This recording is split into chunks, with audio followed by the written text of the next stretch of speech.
वंदे मातरम आता है? गद्दार हो जो मोदी को गाली। वंदे मातरम। देश के पहले आतंकवादी के सपोर्टर हैं ये।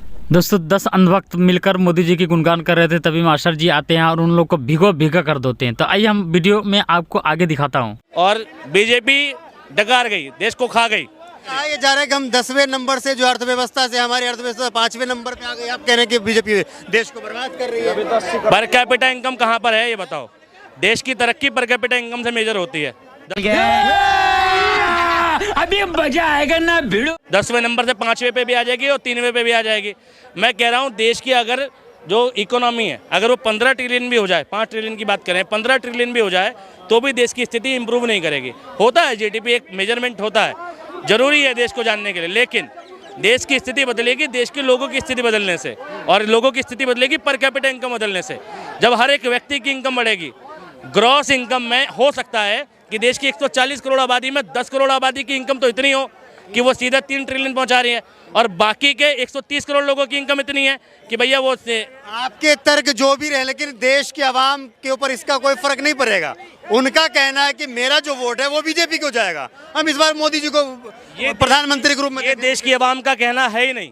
बिल्कुल है, नहीं, बिल्कुल है सर। ये कहना पूरा देश कह रहा है कि फिर से मोदी सरकार। देश बीजेपी नहीं है, ये कहना है उन लोगों का जो बीजेपी के लोग हैं, जो ये बड़ी अच्छी बात कही आप, जो भाजपा के समर्थक हैं या आरएसएस के हिंदुवादी संगठन के लोग हैं। आपने 50 साल मोदी राम को मोदी जी को 50 साल से मोदी जी को वोट दिया। जैसा राजा वैसी प्रजा, झूठा राजा झूठी प्रजा। मतलब 50 साल से तो सरकार में नहीं है, ठीक है। इनके लिए खुद जानकारी नहीं है 50 साल से मोदी जी हैं क्या? नाथूराम गोडसे वाले हैं, नाथूराम गोडसे मुर्दाबाद, नाथूराम गोडसे मुर्दाबाद, जिंदाबाद। उसमें क्या बात? और देश के पहले आतंकवादी के सपोर्टर हैं ये। गद्दारी कर बे, तोरी बहन की गद्दारी कर बे। देश का पहला आतंकवादी यदि नाथूराम गोडसे था। सन 1947 में देश के बंटवारे के नाम पे 10 लाख लोगों की मौत करने वाला भी कांग्रेस पार्टी ही थी, और उसके संस्थापक जवाहरलाल नेहरू भी थे। मिल गया जवाब। अब इन्हें क्या जवाब देना? वो भाग के 10 लाख लोग मरे थे और उसमें सिर्फ हिंदू थे, ऐसा ही कहना है ना इनका, ठीक है। यही नहीं, अभी और सुनिए। पाकिस्तान का आज़ादी का दिवस 14 अगस्त है, भारत का 15 अगस्त है। तो आज़ादी के बाद बंटवारा होता, ठीक, तो भैया 15 अगस्त के बाद ही होता ना पाकिस्तान का, तो उसके बाद बनना चाहिए इंडिपेंडेंट डे। हमसे पहले क्यों बनता है? तो आज़ादी से पहले बंटवारा हुआ, और आज़ादी से पहले किसका चल रहा था गवर्नमेंट? नहीं भाई, डायरेक्टली इनडायरेक्टली अंग्रेजों के हाथ में था। भावी तौर पे इंडिया की इंटरनल गवर्नमेंट अंतरिम सरकार बन गई थी 46 में, लेकिन डायरेक्टली इनडायरेक्टली अंग्रेजों के कंट्रोल में ही था। समिति बैठ रही थी, और दो समुदाय का झगड़ा नहीं था, ये 2 राजनीतिक पार्टी का झगड़ा था, मुस्लिम लीग और कांग्रेस का झगड़ा था। ये बड़ी अच्छी बात कही आप। जिन्ना कौन था जो कहा तुम पाकिस्तान ले लो और इसको दिया पाकिस्तान को? भागो मत। जिन्ना कौन था?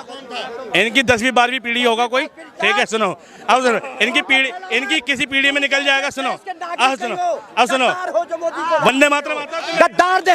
गद्दार हो जो मोदी को गाली। वंदे मातरम। इन्हें वंदे मातरम की 4 लाइनें नहीं पता, राष्ट्रीय गान याद नहीं होगा इन्हें। मैं गारंटी दे रहा हूँ, राष्ट्रीय गान सुना देना है, सुना दीजिए। सुनो तुम, वो सब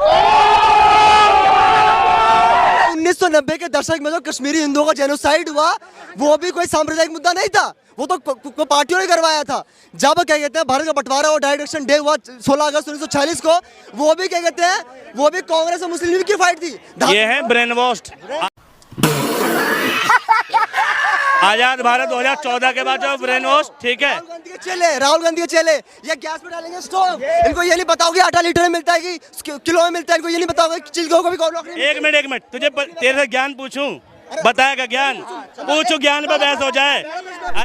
दोस्तों कैसे लगे वीडियो? अगर अच्छे लगी है तो नीचे कमेंट बॉक्स में जरूर कमेंट करके बताइएगा, और ऐसे ही लेटेस्ट वीडियो पाने के लिए चैनल को सब्सक्राइब करके बेल आइकन को प्रेस कर लीजिए।